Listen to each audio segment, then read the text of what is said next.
Biz indicə bu kiçik yığcam heyətin ifasında mahur hindi muğamı üzərində gözəl bir xalq rəqsini təqdim elədik. Qeyd eləməliyəm ki, Azərbaycan musiqi ifaçılığının çox qədim, dərin kökləri var və bu gün musiqişünaslıq elmində, ümumiyyətlə musiqi tədqiqatçılığı sahəsində bu musiqinin qədim köklərə gedib söykənən tərəfləri araşdırılmalıdır. Yəni bu gün yetişməkdə olan gəncliyə təqdim olunmalıdır ki, Azərbaycan musiqisi, yəni bu gün bəzi hallarda bizim eşitdiyimiz bayağı musiqilərdən ibarət deyil. Azərbaycan musiqisi xalqın soyuna kökənən, xalqın birbaşa öz milli mənəviyyatına söykənən musiqidir. Yəni mən bu mənada qeyd eləmək istəyirəm ki, yəni bizim qonağımız, proqramımızın qonağı Nasir bəyin Azərbaycan musiqi ifaçıları haqqında tədqiqat işləri də var və mən istəyirəm ki, Nasir bəy bu haqda qısaca məlumat versin. Buyurun Nasir bəy.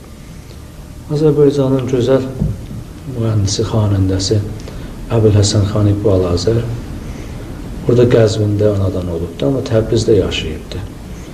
36 yaşında bunun səsi vardı ki, Beşsim tarınan Tiflisdə 1914-də gəliblə Tiflisdə val yazılsın.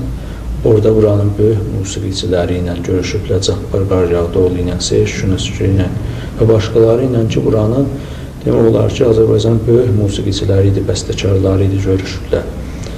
Bu indi bizim iftixarımızdır Əbülhəsən xan. Çox türk oxuyub. Çoxları bilmir ki, muğam dəstgahları oxuyub, ifa eləyir, xalq mahnılarını ifa eləyir. Azərbaycan muğamlarında da bunun çox olubdur. Yəni bunu yığaq biz toplam olaraq 2 saatcan bu türk şeirlərinə, türk muğamlarında yazılıbdır. Çox məclislərdə olub da oxuyub, onlar yazılmayıbdır. Xüsusi olaraq bir yerlərdə yaşayıb oxuyublar.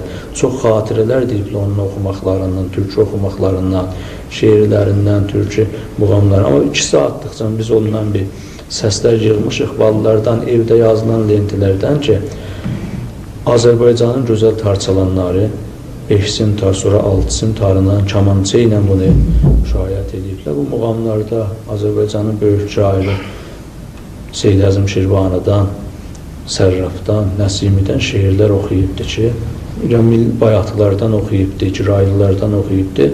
Çox ürəyə yatan və qüdrətli yüksək səslənən ki, onun yəni bu